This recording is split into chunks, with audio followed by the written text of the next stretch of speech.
I'm not telling you be holy or Jesus Christ, but always do good. Pick up some trash on the ground sometimes. That just put energy right. Of course, you're not just gonna do it just to do it.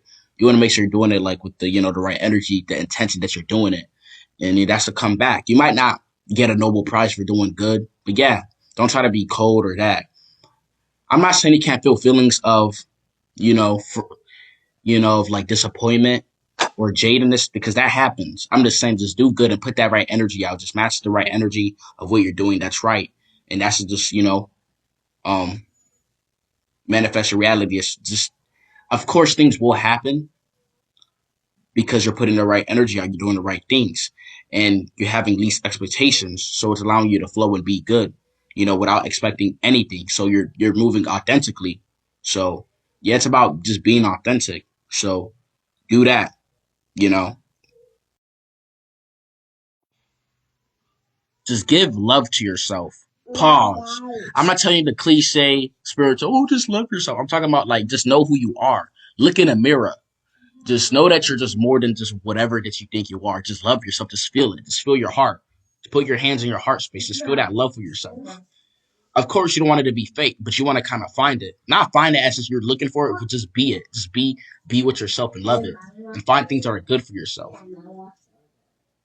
I'm not telling you to be spectacular, you know, or be Romeo and Juliet, or spectacular. Love yourself, okay? So practice that love and gracefulness for yourself, and you should receive that love back, through people, experiences, or whatsoever. So have that love for yourself. Remember that. If I say somebody lift them up, show them, motivate them. I'm not telling you to cheer them on or be their little therapist.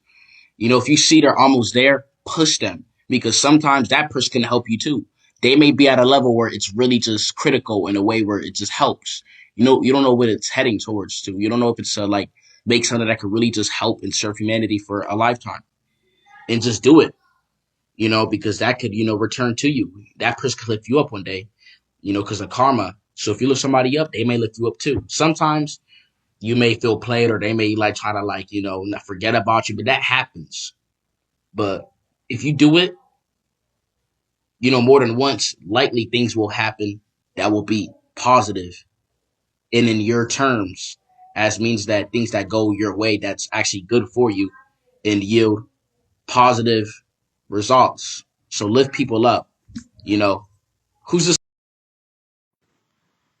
I'm not saying that you can't look back at the past, but look at the good moments. People look at the bad things, look at the good moments, look at the energy of that and filter that energy and be in that energy.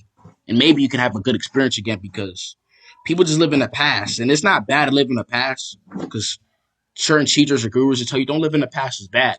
But if you had a good moment or whatever, that could have told you that an experience or a situation that you was in that probably make you feel a certain way. If you embody, it could really change your life or shape the way you see the things around you or whatever. So just look at it because it's the reason why you're here. It's these experiences.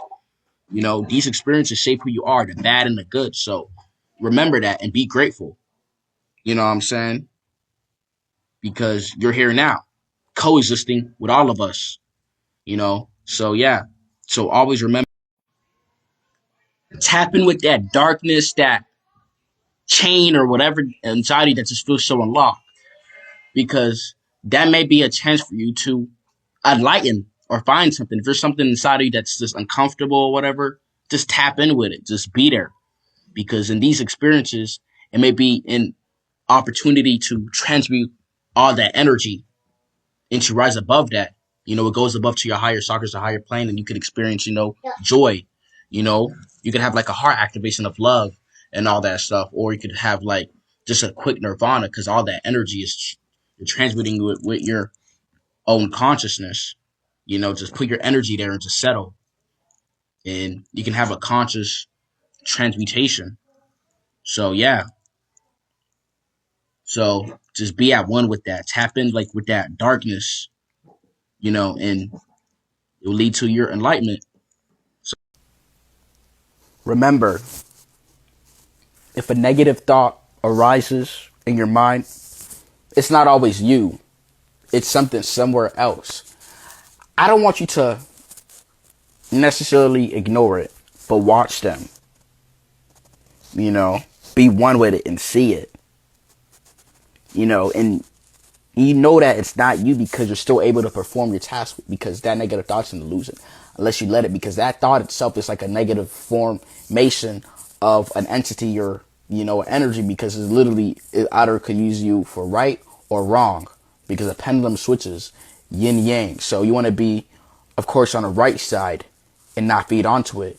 You want to kind of like push the energy in a way so it can bounce back and help you push forward. You don't want to make it backfire to the point where you fall victim to the thought and now you just lost yourself. You're back to square one. So don't really feed onto negative thoughts.